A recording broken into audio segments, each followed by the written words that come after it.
In Module 21, we are going to look at how you remember or recall long-term memories. So we are going to answer one question and then discuss two other concepts. The first question we're going to answer is, what causes us to have difficulties or failures in remembering information? Because we probably all have experienced that. We're trying to remember something and we can't. So what causes us to not remember information? Another thing we're going to discuss is what is called the tip of the tongue phenomenon. And this is where you have this inability to recall information that you know the information, you just can't recall it. It's right there on the tip of your tongue. It's just almost there for you to remember, but you can't remember it. And then the third thing we're going to discuss in this module is it occurs as a result of the difficulty of retrieving information from long-term memory. So those are the three things that, well, the question and the two other concepts that we're going to talk about in Module 21. So let's start off talking about memory tasks. We're going to talk about retrieval cues that are there in order to help us remember. We're going to talk about recall itself and then recognition in recalling information. So first off, a retrieval cue is a stimulus that allows us to more easily recall information that is in long-term memory. So we may have cues put in place to help us remember that. We may use recall, which is a memory task in which specific information must be retrieved. So we're trying to recall information without any sort of cue whatsoever. We can also use recognition, which is a memory task in which individuals are presented with a stimulus and then asked whether or not they have been exposed to it in the past or to identify it from a list of alternatives. Now, as you'll see in the next slide, I'm going to give you an example of this, recognition is much easier than recall. Because with recognition, you kind of have these retrieval cues in place.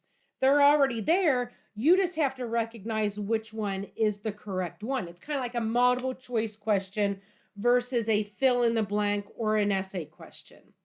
Those should be easier because the correct answer is there. You just have to recognize it. Okay, so this is an example of recall. Looking at the picture of Snow White and the Seven Dwarfs, try to recall as many of the names as you can for the Seven Dwarfs.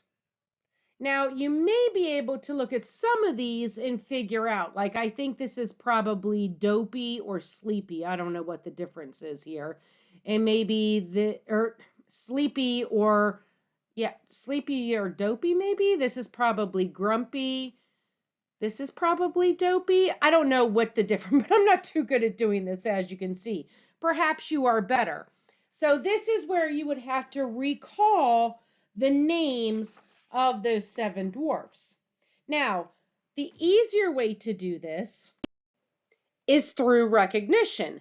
And this is an example of recognition. So answer this recognition question. Which of the following are the names of the seven dwarfs in the movie Snow White and the Seven Dwarfs? So this is going back to that previous recall one. So I think Sleepy is one, Goofy is one, Dopey, I think so this should be Grumpy, that should have a Y on the end. Bashful, I think, is one. Doc is one. Happy, Sneezy, how many is that? 1, 2, 3, 4, 5, 6, 7. I don't think Angry, Sneezy, or Crazy are any of those either. And not Wheezy, not Scared, not Smarty.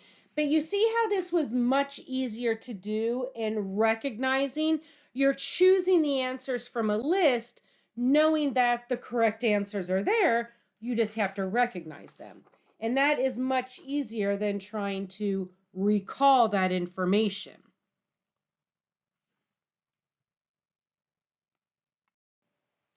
Now, levels of processing.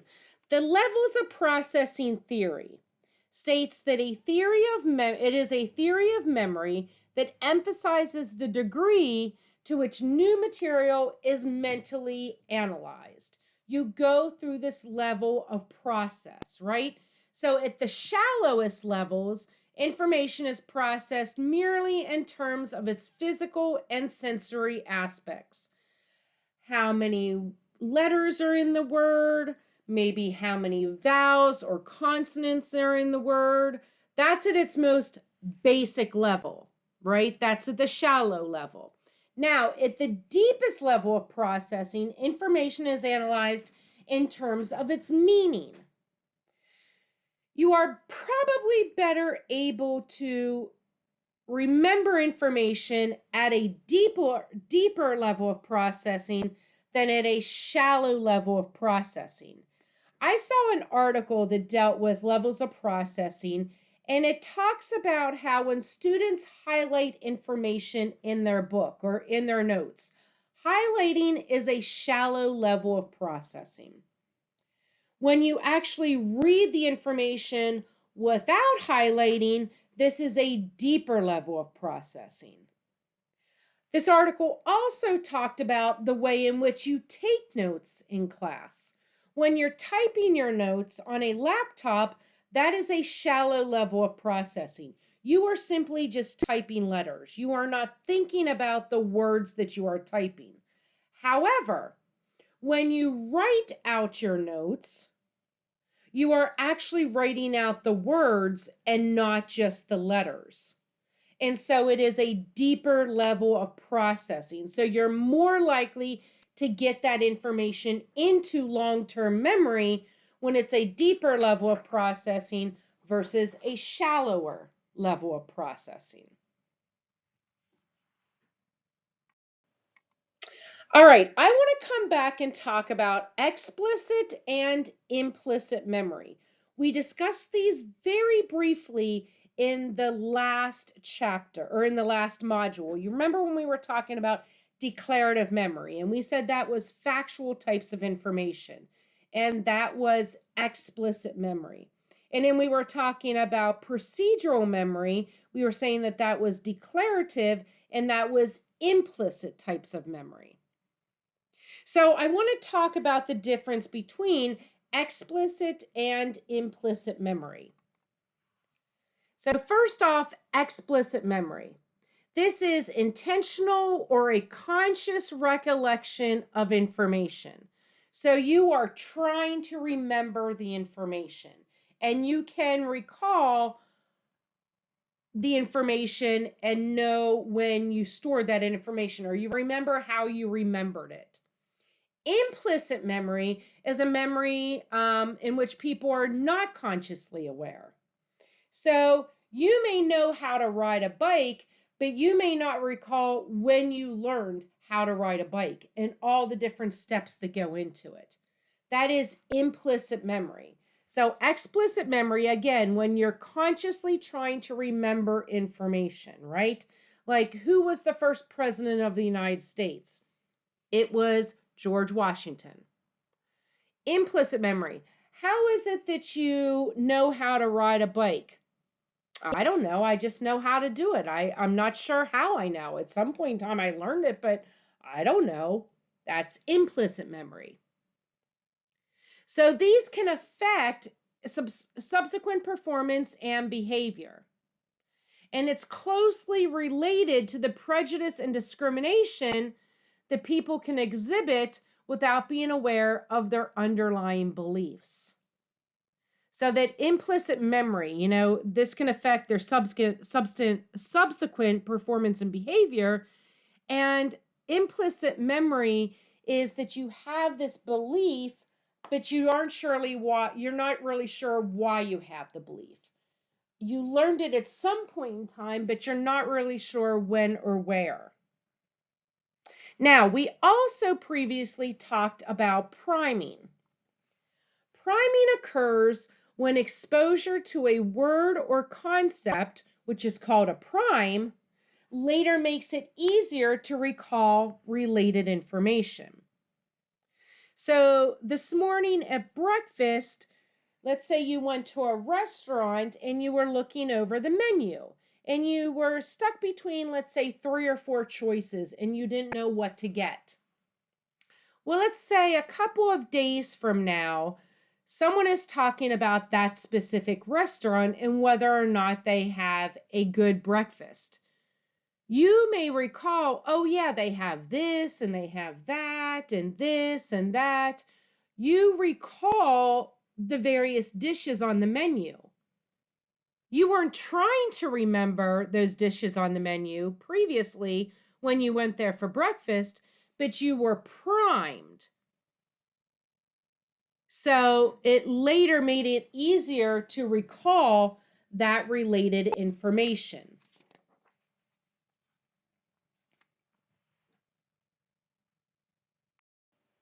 The next thing that I want to talk about are flashbulb memories. If you think about a flashbulb, right?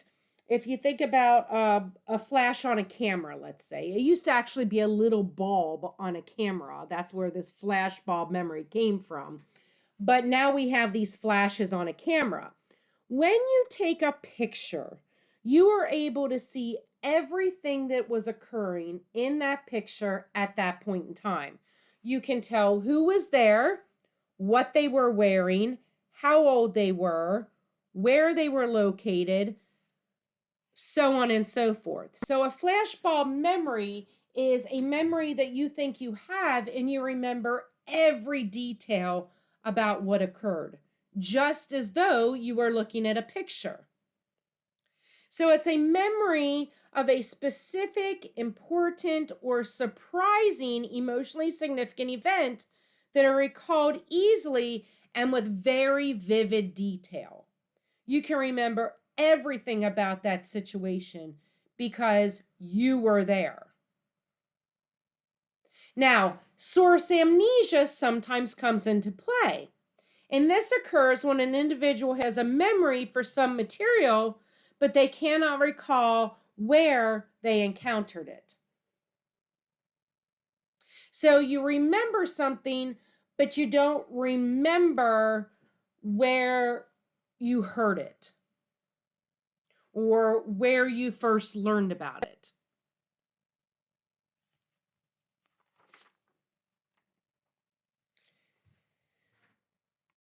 This figure 3, is on page 218 in your textbook, 218. And it says, these are the most common flashbulb memory events based on a survey that was done with various college students. And there was a study that was done in 1986, and it is published in the journal Psychology Today. So you see along the x-axis, it's the percentage of sample reporting that the event resulted in a flashbulb memory. And then you have the various events here on the y-axis. So being in or witnessing a car accident, that's almost 90% flashbulb memory. Met a roommate for the first time. The night of your high school graduation, the night of your senior prom, an early romantic experience, public speaking, receipt of college admissions letter, the first date, when you met him or her, your first airline flight, and the moment you opened your SAT scores. So the most flashbulb memories deal with being in or witnessing a car accident, which is just crazy, right? Because you would think, oh my gosh, this was so emotional for me. And I remember everything that occurred because I was right there. Well, students make the most mistakes with flashbulb memories. They make the least mistakes with remembering when you opened your SAT scores.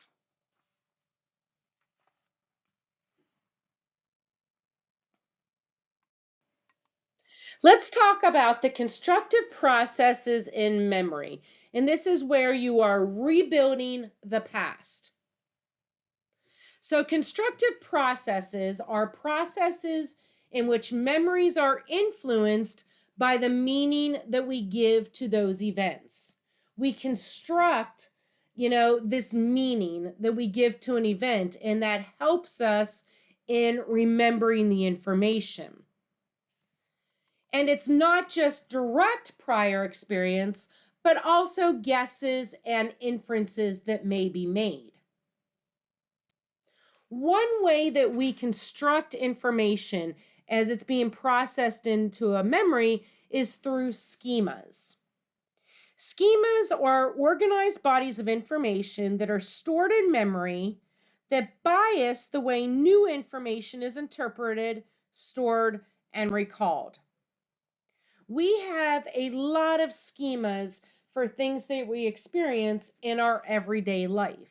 For example, if I would ask you to tell me what you would think about when you think about a classroom, you would probably say you think about a whiteboard or a chalkboard, and there are desks and there are chairs and there are students and there's a teacher, so on and so forth. That is your schema for a classroom, right?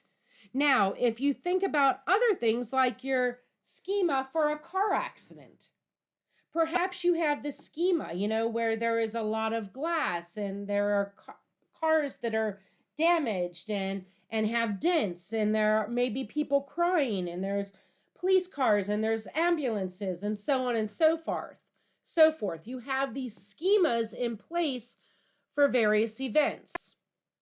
Now, it says here on the right-hand side, note that memories that are partially or completely false can actually have benefits, such as allowing us to keep hold of positive self-images.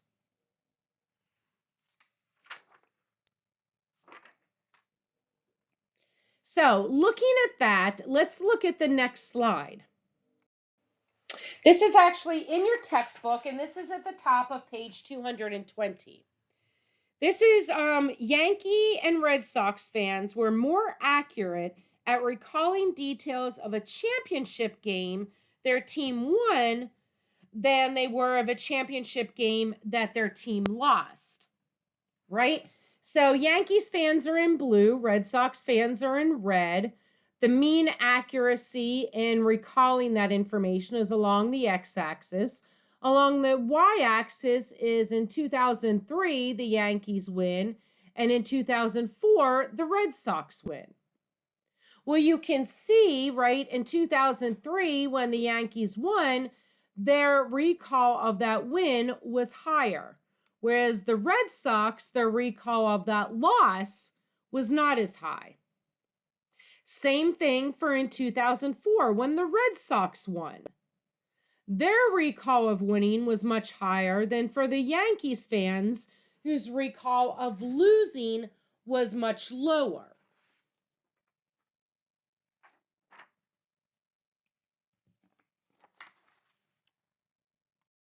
I want to talk next about some really cool information and some research that's been done on eyewitness testimony. So this is looking at memory in a courtroom. You are an eyewitness on a case because you were right there when the accident occurred. There's a lot of research that's been done out there, and a very well-known study that's been done by, I can't think of her name. I'm trying to see it right now. Oh my goodness, the study that was actually done. Can't think of it. It'll come back to me. I'll come back to me. Everything in the book shows more recent stuff than the original study that was actually, Loftus, Elizabeth Loftus. So sorry about that. The original research that was done by Elizabeth Loftus looking at eyewitness testimony. So the eyewitness identification of suspects as well as their memory for other details of crimes is subject to significant errors. Now, you would think that because you were an eyewitness to the accident, you would know exactly what occurred in that accident. However, research shows that this is not always the case. Sometimes what you see, or sometimes what you recall, is what you think is there. So the sight of a weapon acts like this perceptual magnet. It draws attention away from other details. So if there was a weapon involved in this crime, then you are more likely to focus on that weapon than on other details that occurred, such as who was committing the crime. And that's the whole thing that you're looking at during a trial, is whether or not this person committed the crime. But research shows that if there was a weapon present, you are more focused on that weapon than who was committing the crime. It could also be the specific wording of questions that can lead to errors. Your defense attorneys are very good at twisting your words around. And so they may say to you, what color ball cap was the defendant wearing at the crime? And a very normal color ball cap may be blue or black or something like that. And then the defense attorney shows a picture the day the crime was committed, and this person was not even wearing a ball cap. So you see how that kind of twisted. Now you as an eyewitness are not really an eyewitness because you got one of the easier questions incorrect. In some cases, the more confident a witness is, the less accurate they are at recollecting what occurred. So level of confidence does not always relate to the level of accuracy. Now, eyewitness testimony and being an eyewitness to a crime is even more problematic when it is involving children. Children's memories are highly vulnerable to other people's influences. So if after the crime occurred, the detective asks certain questions, the child wants to please them. And so they may answer the question based on what they think the detective wants to hear, not on what actually occurred. Children are also especially susceptible to influence in emotional or stressful situations.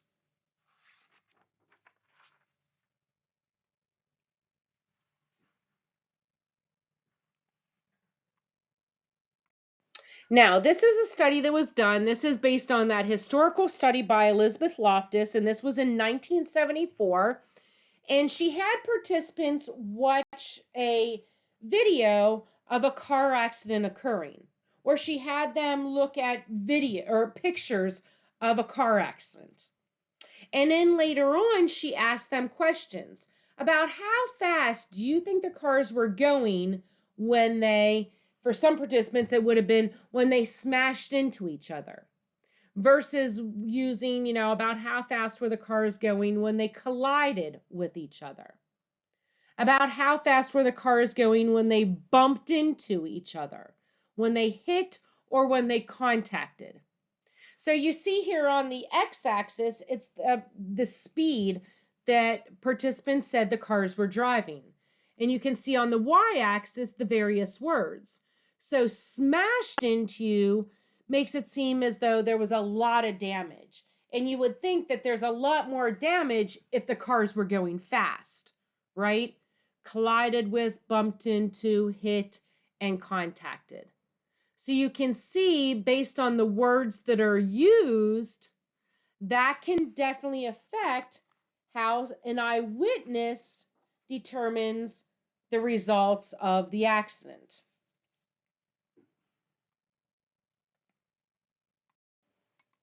Now, there are also repressed and false memories that come into play. A repressed memory is when there are apparent recollections of events that are initially so shocking that your mind pushes them into the unconscious as a way to help you survive. So you see this in cases of rape or incest or child abuse. Those recollections of those memories are so traumatic for the individual that your mind will take over and it will push those memories into the unconscious so you have no recollection of them. And that's kind of like this self-preservation so that you can go on and survive. Now, Freud was a very big proponent in repressed memories. So Freud's psychoanalytic theory suggests that they are hidden for a lifetime unless they are triggered by certain circumstances or probing. So Freud said that once memories are repressed, they are there indefinitely. That you will not forget or you will not be able to remember those memories. Now, many of these memories may be inaccurate or even wholly false. They may be inaccurate or they may be completely false. When we're talking about false memories, they may be at work or they may be present when people embrace the so-called fake news that is out there, right? You hear something and you believe it. That is actually a false memory. So what happens is a person hears or reads news from an unreliable source, and later they may be able to recall the source. However, they still believe in its accuracy.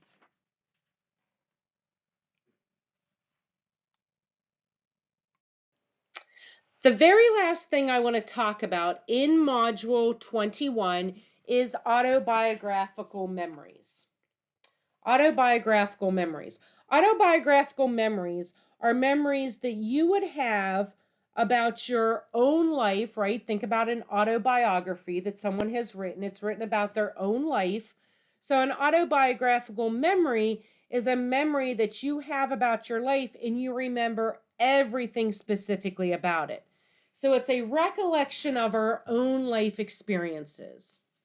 So it encompasses episodic memories that we hold about ourselves. Remember previously in the previous module, I said that episodic memories, think about the word episodic and the word episode. It's like an episode from your life and you remember everything that occurred during that point in time. So we just got done talking about constructive processes. So the same constructive processes that make us inaccurately recall behaviors of others that reduces the accuracy of autobiographical memories.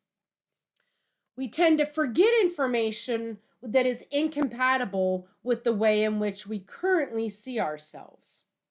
So you're trying to think about yourself in a more positive way, and you think about, this is the way that I'm leading my life now. If you're thinking back to a previous time in your life, that doesn't necessarily go along with the way you see yourself now, so you have this incorrect memory that you have.